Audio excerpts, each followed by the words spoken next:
In the end, we don't remember how much money we made.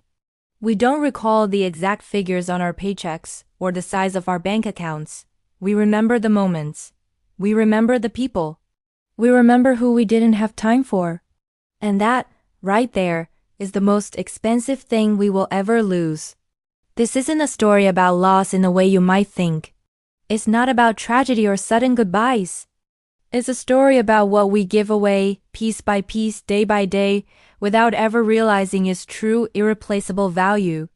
It's a quiet story, one that unfolds in millions of homes around the world, every single day. A story about a choice that feels like it isn't a choice at all. Every morning she wakes before the sun. The world outside is still asleep, wrapped in a blanket of cool blue darkness. Her alarm doesn't need to ring. Her body knows the rhythm. She rises not because she wants to, but because someone, somewhere depends on her. Her feet touch the cold floor, and the day begins its relentless march. Her hands, they're tired. You can see the story of 1,000 tasks in the lines on her palms.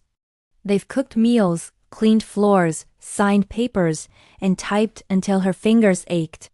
Her eyes carry the weight of years, of sleepless nights spent worrying, of dreams she packed away in a box long ago, but she never lets her child see it.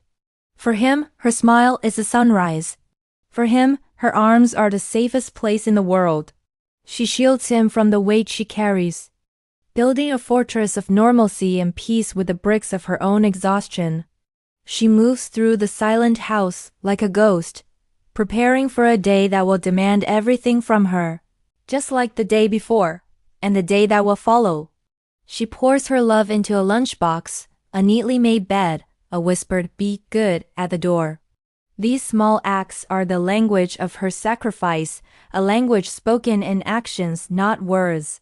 She leaves a part of her soul at home every morning, hoping that what she brings back will be enough to justify it. Every hour she works, she's making a trade. It's a transaction most of us make without a second thought. An hour of her life, her presence, her energy, for a number on a screen. With that number, she buys things. Some are visible: food on the table, a roof overhead, clothes for her growing boy. But most of what she buys is invisible. She buys safety. She buys opportunity. She buys a future she hopes will be brighter and easier than her own present. She's building a foundation for his dreams on the bedrock of her own deferred ones. But here's the quiet truth of this trade. Time once spent never returns. It's not like money. You can't earn it back. You can't work overtime to get an extra hour with your child. Once it's gone forever. Each tick of the clock at her workplace is a moment not spent at home. A missed story about school. A missed scraped knee that needed a kiss. A missed burst of laughter over a silly cartoon. She tells herself it's a necessary sacrifice. She convinces herself that this is what a good parent does. You provide. You secure, you build. But deep down, a quiet, nagging question persists. In building his future, is she missing his now? Is the cost of tomorrow the joy of today? And at home, a boy waits. He's a good kid. He knows the routine. He comes home from school to an empty house. The key feels cold in his small hand. He's not waiting for new toys. He's not waiting for fancy gifts. He's just waiting for a sound. The simple, beautiful sound of the front door opening. The sound that means he's not alone anymore. He learns early how to be by himself. He learns to do his homework without help, to get his own snacks, to talk to the television for company. He's a responsible boy, a boy who understands more than he should have to. He draws pictures to show her when she gets home. He saves stories from his day to tell her. But sometimes, when she finally walks through that door, the tiredness is a heavy cloak she can't take off. The stories stay untold. The drawings are met with a weary smile. He learns to keep his world small, to not ask for too much, to understand that mom is tired. He learns that her love is the force that keeps the lights on, but her absence is the air he breathes for hours every day. He doesn't resent it. He accepts it. But acceptance is a heavy blanket for a child to wear. And slowly, imperceptibly, the space between them grows, filled with the silence of unspoken words and unshared moments. One day, she comes home. It's a day like any other. The sun is setting, painting the sky in shades of orange and purple. She's exhausted, but she pushes through it. She puts her bag down, kicks off her shoes, and walks into the kitchen. And there at the dinner table is the empty chair, his chair. But he's not a little boy anymore. He's a young man with a life of his own, with friends, with plans that don't revolve around waiting for the door to open.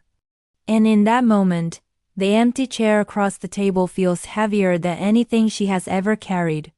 Heavier than the long hours, the deadlines, the financial worries.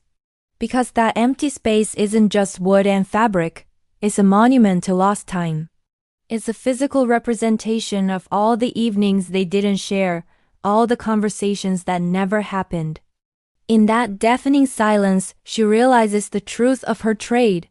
She had worked so hard to give him everything, but in doing so, she had given away the one thing he wanted most. Her. Some absences are louder than any words could ever be.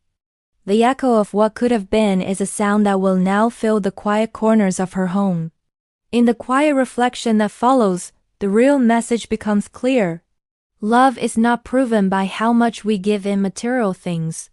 It is not measured in the square footage of a house or the brand of clothes a child wears. Love is proven by how much of our time, our presence, our attention we are willing to stay and share. This story is for the ones who worked so their children wouldn't have to worry. For the parents who sacrificed their today for their children's tomorrow. Your effort was born from love, the deepest love there is. But let this be a gentle reminder, a soft whisper to all of us who are caught in the race. The greatest gift you can give someone is your time. Because you can always make more money, but you can't make more time. Time is the only thing you can't earn back. Thank you for listening. If this story resonated with you, please consider subscribing for more content that explores the heart of our shared human experience.